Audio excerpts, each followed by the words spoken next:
Alhamdulillahi Rabbil Alamin, salatu salamu ala man la nabiyya ba'da. Jemi me historinë e Mehdit, shfaqjes së tij, e cila është edhe një prej shenjave paraprirëse të ndodhisë së Kiametit.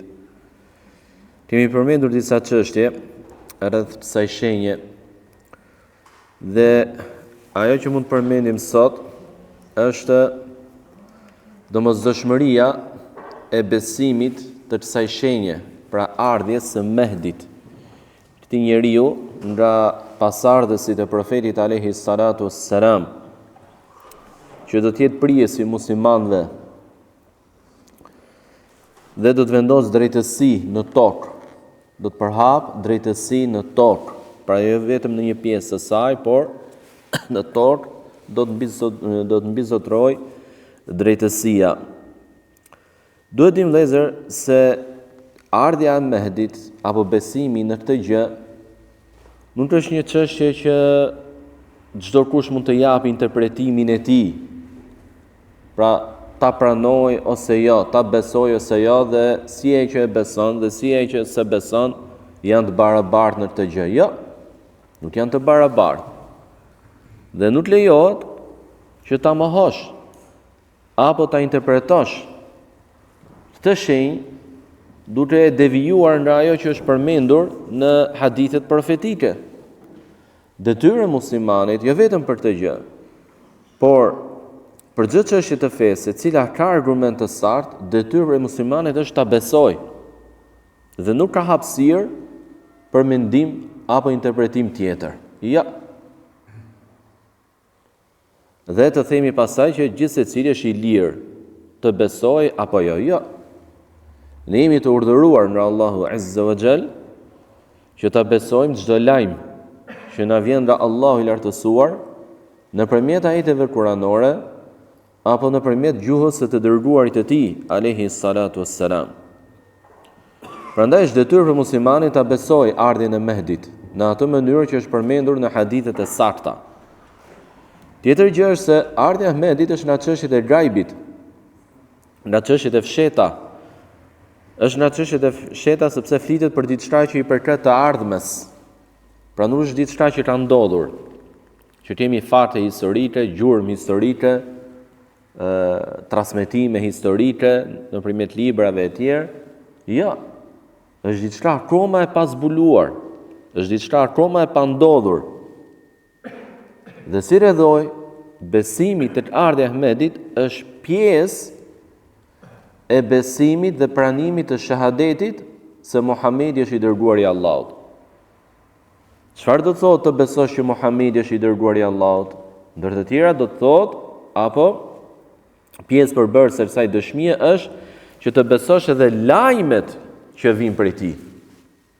Pra çdo gjë që ka thënë profeti alayhi salatu wasallam se do të ndodhë kështu, ne besojmë bindshëm nëse ajo është e saktë. Nëse ai hadith është i saktë, detyrë për ne është ta pranojmë dhe ta besojmë bindshëm pas një hezitim. Pse? Sepse dëshmuam që Muhamedi alayhi salatu wasalam është i dërguar nga Allahu. Është i dërguar nga Allahu Azza wa Jall. Dhe duke qenë se është nga shenjat e Kiametit, atëherë është edhe pjesë e kushtit, e një prej kushteve të imanit, besimi në ditën e fundit. Besimi në ditën e fundit. Sepse besimi te Kiameti është çështje e kësaj pike, e këtij kushti.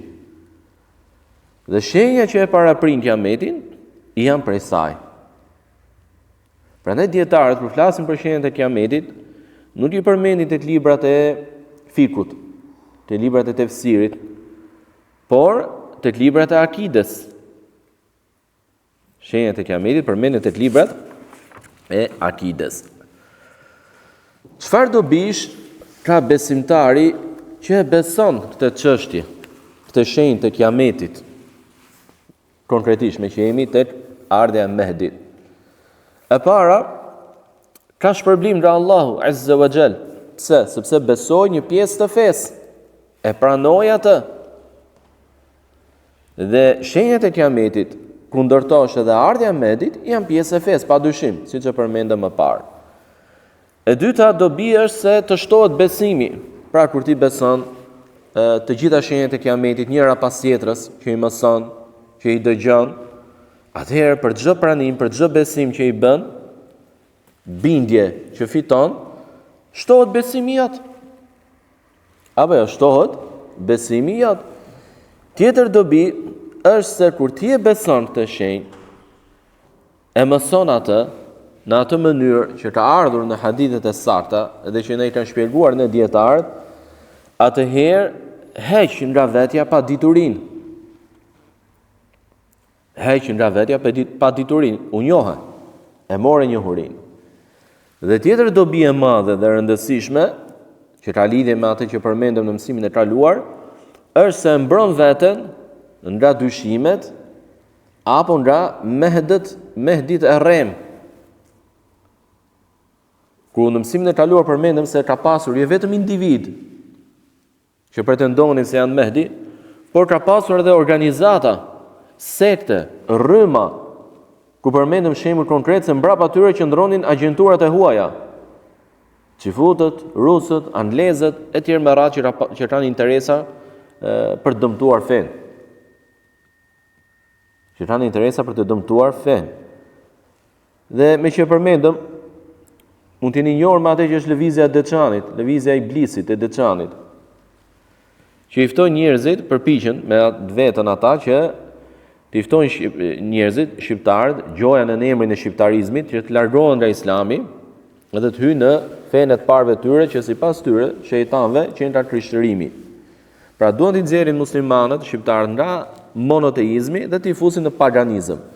Dhe kjo lëvizje është e sigurt që mbrapa saj janë agjenturat huaja, që kanë interesa kundra muslimanëve në Shqipëri, por edhe kundra këtij vendi, shqiptarëve, vendeve apo trojeve shqiptare. Njëtë është edhe kjo lëvizje e vogël, lesben, por që ka sherr të madh. Ka sherr të madh brenda. Si ato lëvizje që përmendëm, që mbrapa tyre qëndronin agjenturat e huaja. Prandaj kur muslimani e kupton fenë e tij dhe konkretisht të shenjtë e kiametit, është i mbrojtur. Është i mbrojtur. Mund të lindi pyetja, dhe kjo është një çështje shumë e rëndësishme, sepse e kemi dëgjuar në disa vëllezër. Nëse besimi ose prej besimit tek ardhja e Mehdit rrjedh pasivitet, në çmë mënyrë? Ka disa njerëz musliman që mendojnë se duke parë realitetin muslimanëve që sot që s'është i mirë, dobësi, në zhvillim, në mirëqenie, në teknologji, në ushtri, në politik, në ekonomi e tjerë, mendojnë që nuk do të jetë më ngritje për muslimanët, pra është e pamundur të ngrihen dhe të jenë pararoj e botës, vetëse ose derisa të vi Mehdi dhe Isa alayhis salam. Dhe si rrethoj, rrinë në pasivitet. E para, ky është orientimi ose drejtimi i parë që kanë marrë disa njerëz, se ka dhe drejtimi i dytë që është i saktë dhe i vërtetë. E para, vëllezër, ne si musliman jemi të urdhëruar të përhapim fen. Ud'u ila sabili rabbik. Fto në rrugën e Zotit tënd. Kuntum khayra ummatin ukhrijat lin-nas, jeni më të mirë që kanë ardhur për njerëzimin, ummeti më i mirë. Pse? Ta'muruna bil ma'ruf wa tanhauna 'anil munkar wa tu'minuna billah. Urdhëroni për të mirën, ndaloni nga e keqja dhe besoni Allahun.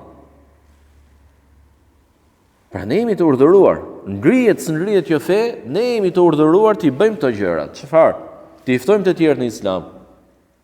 Të këshillojmë për të mirën, ta ndalojmë të keqen, ta refuzojmë të keqen, ta luftojmë atë, ta mbrojmë të mirën, të luftojmë për të vërtetën. Ne jemi të urdhëruar nga Allahu Azza wa Jall. Ngrihet së ngrihet kjo fe. Detyrë për ne çfarë është? Kjo. Atëherë atë do bëjmë. Suksesi pasaj vjen prej Allahut subhanahu wa taala. Prandaj thot Sheikh Albani, Allah më shirof, thot të lihet të vepruarit për fen dhe për të ngritur një shtet musliman në tokë me pretendimin se jemi duke pritur Mehdin dhe Isa'in alayhis salam, ky është pesimizëm. Ky është pesimizëm, thot, apo iluzion. Pra një iluzion i rrem, i gabuar, me pretendimin se diçka është e pamundur të ndodhë, pra që muslimanët të rikthehen në ato kohët e tyre të lavdishme, që sundonin botën, që ishin të fuqishëm. Pra është e pamundur, pretendojnë diçka të tillë.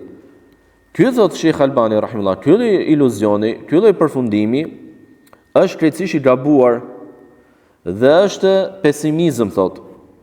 Sepse Allahu i lartësuar dhe i dërguar i tij alayhi salatu wassalam nuk na kanë thënë se Islami nuk do ngrihet pasi të bjerë vetëm në kohën e Mehdit dhe të Isa'it alayhi salam. S'kemi ndonjë lajm. S'kemi ndonjë lajm. Prandaj, duke qenë se s'kemi ndonjë lajm, çfarë? Nuk mund dalim dot në këtë përfundim.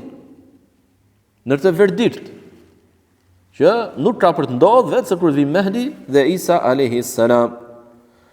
Thot Sheikhu më pas, sepse është e mundur, thot, është krejtësisht e mundur që lavdia e Islamit, fuqia e tij pra, të rikthehet apo të ngrihet edhe përpara tyre, të ndodhë diçka e tillë, edhe përpara tyre. Allahu subhanahu wa taala thot: "In tansurullaha yansurkum wa yuthabbit aqdamakum." Nëse ju ndihmoni Allahun, Allahu ju ndihmon ju. Premtim. Premtim nga Allahu. Normalisht ne gjithë e dimë që Allahu s'ka nevojë për ndihmën e njerëzve, të krijesave të tij, nuk është ky kuptimi. Por kuptimi është nëse ju i përmbahni kufive të Allahut, e ndihmoni fenë e Allahut, e ndihmoni të vërtetën që Allahu urdhëroi për të, atëherë do të keni ndihmë nga Allahu për të arritur suksesin. Ky është premtim. Ky është premtim. Dhe thot Allahu azza wa jall: "Wa la yansuranna Allahu man yansuru." Dhe Allahu do ta ndihmoj atë që ndihmon atë, Allahun. Pra dhe ky ajet duhet kuptuar si ajeti i parë. Se si do të jetë gjendja umetit para Mehdit, është diçka që i përket të ardhmes. Dhe nuk ka ndonjë ajet, ndonjë hadith që tregoj se do të jetë kështu apo do të jetë ashtu. Por dietarët përmendin në bazë të studimeve të argumenteve, përmendin dhe kjo për të ndihmuar muslimanët që ta kuptojnë drejt fenë e tyre dhe për të mos rënë në pesimizmin që shkaktojnë disa mendime të gabuara. Siç është mendimi që tham më parë, që ka disa njerëz që thonë, atëherë ne duhet të rrim dhe të presim Mehdin, sepse nuk ka më ngritje për muslimanët derisa të vijë Mehdi dhe Isa alayhi salam. Ka disa që thonë, kjo këtë që përmendëm, Islami filloi huaj dhe çu do përfundoi, thonë, derisa të vijë Mehdi dhe Isa alayhi salam. Pra në ka kap gjendja të huajt, pra atij që është i dobët, që është pak, që është i panjohur, që është i ndryshëm nga të tjerët, nga ajo që është dominuese. Dhe çu të vazhdoj, thonë, derisa të vijë Mehdi dhe Isa. A kanë argument ata për këtë gjë? Ata thonë, po, kemi argument për një konkluzion të tillë. Thonë, është hadithi profetit alayhi salatu salam: "La yati zamanun illa walladhi ba'dahu sharrun minhu hatta talqaw rabbakum." Nuk vjen asnjë kohë vetë se ajo pas saj është më e keqe, derisa të takoni Zotin tuaj. Pra çdo kohë që vjen, çdo muaj, çdo vit, çdo dekadë, çdo shekull, më i keq. Sa vjen e bëhet më e keqe. Sa vjen e bëhet më e keqe. Prandaj thonë, ky hadith tregon se çështjet vijnë duke rënë. Çështjet vijnë duke rënë. Duke u zberur, duke u dobësuar, dhe jo duke u ngritur. Thonë dietarët se një argumentim i tillë është i gabuar. I thuhet së pari atyre se në vetë argumenti që ju sollët, tregohet se argumentimi juaj është i gabuar. Pse? Sepse do të vijë Isa dhe Mehdi. A mos duhet të themi që edhe koha atyre do jetë e keqe në bazë të këtij hadithi, sepse ju me këtë hadith e përgjithësuat deri në fund, e përgjithësuat. Jo thon ato, është përjashtim koha e Mehdit dhe Isait alayhis salam, është përjashtim thon. Ashtu. Pra hadithi pas ka përjashtime. E duke qenë se hadithi ka përjashtime, çfarë ju shtyn ju të dilni në konkluzionin se vetëm këto dy kohë apo vetëm kjo kohë është përjashtim dhe nuk do të jetë kohë të tjera që bëjnë përjashtim nga kjo lajmi i përgjithshëm që solli profeti alayhis salam, ndërkohë që historia e umetit tregon se muslimanët kanë rënë janë ngritur. Për shembull, kur ishte shteti i Ubejdiunve apo Fatimijunve ndryshe në Egjipt, kishin qendrën e tyre në Kairo. Ka qenë nga viti 909 deri në vitin 1171 nga viti të Hijrit. Nga viti 909 Hijrit deri në vitin 1171. Dhe dihet që ty ishin sert i shiave dhe përhapën shizmin dhe luftun akiden, sunnetin dhe vran dietar. Gjendja e muslimanëve u përkeqësua shumë. Gjendja e fesë u përkeqësua shumë. Derisa erdhi Salahuddin el-Ejubi, i cili e rrëzoi të shtet. Dhe në kohën e tij u ngrit prap feja. Pra patëm rënje, patëm lavdi dhe ngritje të fesë. Tjetër shembull në historinë islame është kur erdhën mongolët. Kur erdhën mongolët dhe sunduan muslimanët për një kohë jo të shkurtër. Derisa më pas, si ishte gjendja e muslimanëve, shumë e dobët në çdo aspekt. Dhe më kryesorja në aspektin e fesë. Sepse ata ishin pushtues pagan, vran musliman, vran dietar, shembën dogjën xhamiat, dogjën librat, humbi dituria një pjesë e saj. Pra pati persekutim, gjenocid ndaj muslimanëve. Derisa më pas, muslimanët fituan përsëri. Fituan kundra mongolëve dhe u ringritën. E morën veten. E fituan lavdinë e humbur. Pra patën rënje, patën ngritje. Por për shumë në kohën e kryqëzatave, kur ushtritë europianëve, të krishterëve, të bekuara nga Vatikani, jo sot na hiqet si shteti i paqes. Vran 70.000 musliman kur pushtuan Kudsin dhe bën masakra nga më të tmerrshmet, saqë edhe ata veti pranojnë. Në librat e tyre kur përmendin rreth kësaj ngjarje, se janë bërë më tepër se 3 kryqëzatat, por 3 kanë qenë të mëdhajat, janë bërë rreth 7 kryqëzata. Bën masakra të mëdha. Dhe që ishte dhe sundimi i tyre ishte një kohë e errët për muslimanët. Por çfarë ndodhi më pas kur Salahuddin el-Ejubi, Allahu më shiroft, dhe ja shpërbleft me mirësi të mëdha për kontributin madhështor që ka dhënë për këtë fe, i mundi ata dhe e mori Xhamin el-Aqsa dhe e mori Kudsin. U ringritën muslimanët. U rikthyi lavdia muslimanëve. Prandaj mendimi se muslimanët tani me të gjendje dobët që janë nuk do të ngrihen derisa të vijë Mehdi dhe Isa alayhis salam është i pabazë, nuk është i saktë. Sepse nuk ka argument fetar, hyjnor, qoftë nga ajeti, qoftë nga hadithi, por nuk ka por edhe faktet historike tregojnë të kundërtën.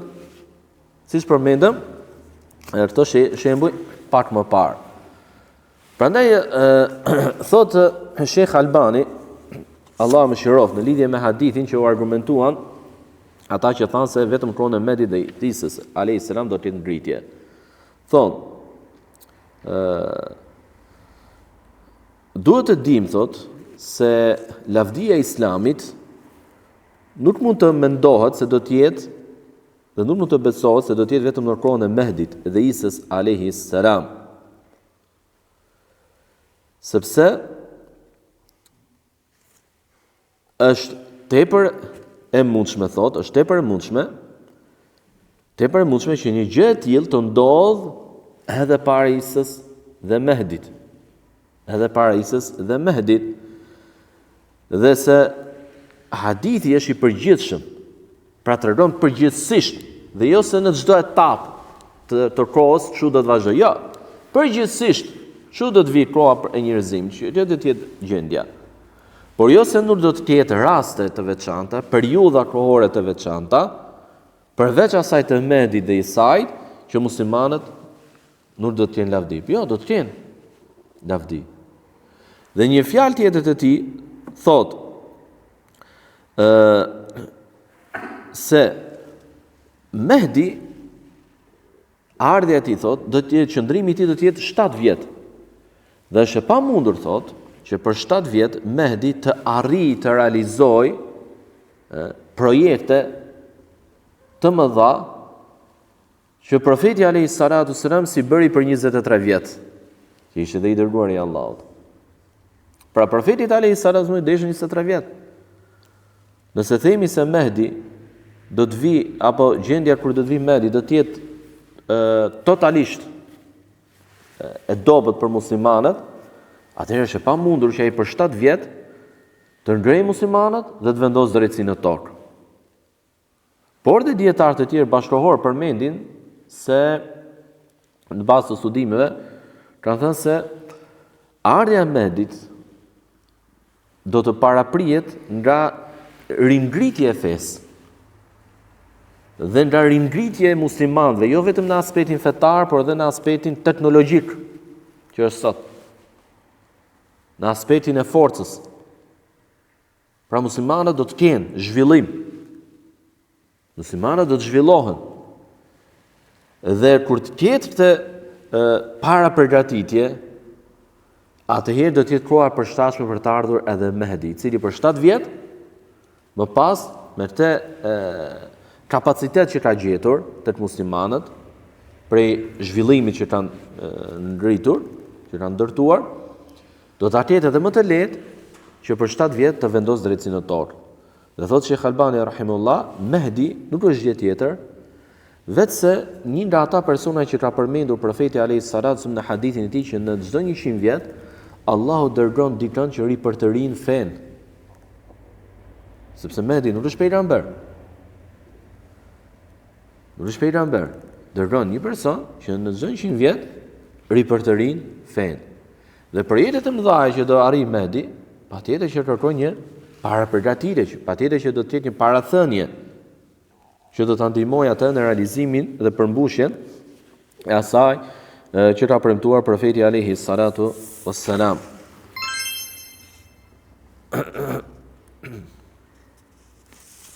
Dhe gjithashtu Sheikh Albani rahimahullah thotë se në mendimi i tillë që hajde të rrim tash, mos kontribojmë për fen, mos luftojmë për fen, si në aspektin me financim, si në aspektin e davës, por edhe në aspektin e xhihadit, derisa të vi Mehdi, është një hile, thotë, që shejtani e ka futur në zemrat e shumë njerëzve dhe në mënyrë të veçantë të sufistëve.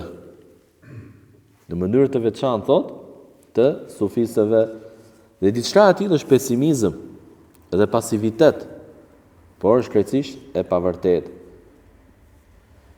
Dhe gjithashtu argumentuan dietarët duke thënë se profeti alayhis salatu wasallam ka thënë: "Mathalu ummati mathalul matar la yudra awwaluhu khairun am akhiruhu." Shembulli i ummetit tim është si shembulli i shiut. Nuk dihet a është më i mirë fillimi apo fundi i tij.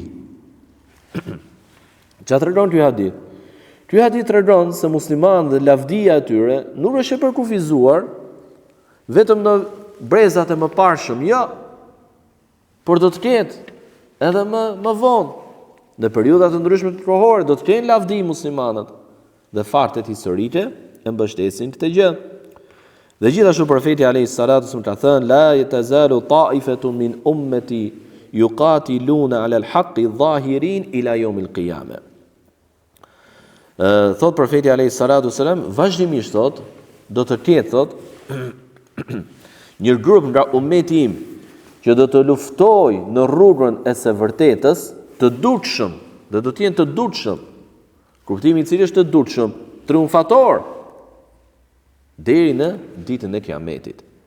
Çfarë tregon ky hadith? Ky hadith tregon që vazhdimisht do të ketë njerëz të mirë. Vazhdimisht do të jetë musliman të mirë, të kapur pas fesë, që japin kontribute të mëdha për këtë fe. Dhe kontributet e cilat do të prodhojnë më pas lavdi për muslimanët. Me lejen e Allahut Azza wa Jall do të ketë lavdi për muslimanët, lavdi për ummetin. Kjo është ajo që mund të themi rreth kësaj shenje për Mehdin. Elusim Allahun subhanahu wa taala na japi neve diturinë në fenë e tij, na ruaj neve nga paqartësitë, dyshimet që fusin dhe mbjellin ata që nuk e duan këtë fe, por edhe ata që janë të devijuar nga kjo fe. Elusim Allahun Azza wa Jall që na mundësoj ta shohim të vërtetën si të vërtetë dhe ta ndjekim atë, të kotën si të kotë dhe ta refuzojmë atë. O subhanakallahumma bihamdik, ashhadu an la ilaha illa anta astaghfiruka wa atubu ilaik.